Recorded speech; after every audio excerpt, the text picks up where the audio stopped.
You picked Spring Boot. You finished the 12-hour tutorial. You built the to-do app exactly as instructed, and yet, the moment you close the video, you still feel completely stuck.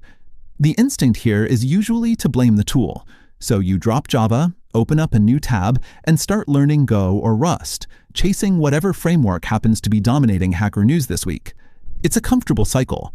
In a guided environment, you can confidently wire up databases and API gateways, but the second someone asks you to architect a system from absolute scratch, blank. Your choice of language is rarely the bottleneck. Growth stalls because the ratio of consumption to creation is broken. You've spent hundreds of hours watching others code while neglecting the work of building systems yourself. Right now, your local machine is functioning as a psychological trap. You likely have 3 or 4 half-finished projects rotting in a folder, safely hidden away from any external judgment. There is a reliable way to break out of this loop. It requires shifting your entire approach to development through a specific 3-phase framework.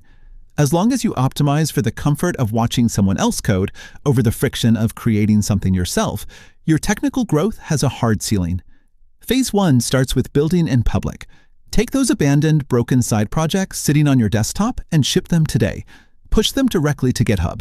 Then write a README file, and instead of trying to make it look professional, explicitly document every single flaw. List out the features that crash, the ugly hacks you used, and the code that still doesn't work. Effective practice requires solving structural problems. Skip the basic blog or to-do app. Build a rate limiter or a distributed job queue, something that would genuinely embarrass you if a senior engineer reviewed it. Publishing this code forces an immediate psychological shift. The moment a repository is public, your brain snaps out of the lazy, I'll fix it later mindset and triggers a defensive, someone might actually read this response. The very real threat of public scrutiny creates a level of pressure that no guided tutorial can ever replicate.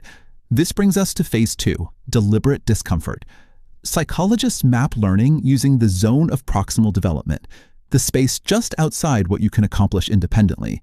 Engineers call this the complex ticket you keep avoiding because you aren't sure how to start. To force yourself into this zone, you need to contribute to an active, complex open source project.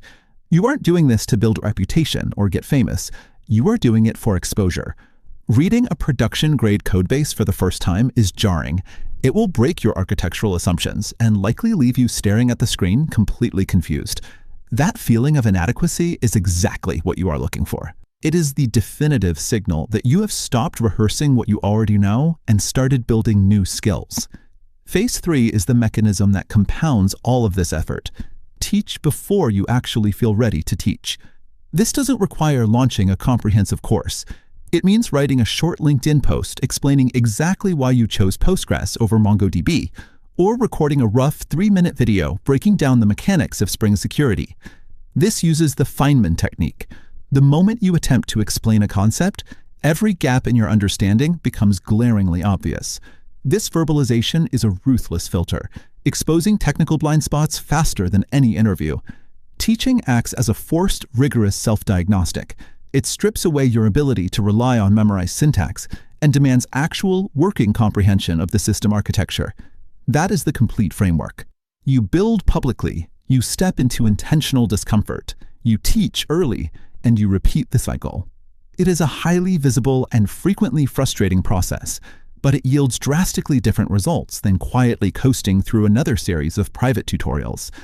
The main barrier stopping developers from executing this isn't technical ability.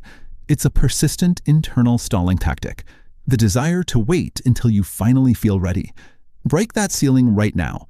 Drop a comment below with the specific, intimidating project you have been actively avoiding for the last 6 months.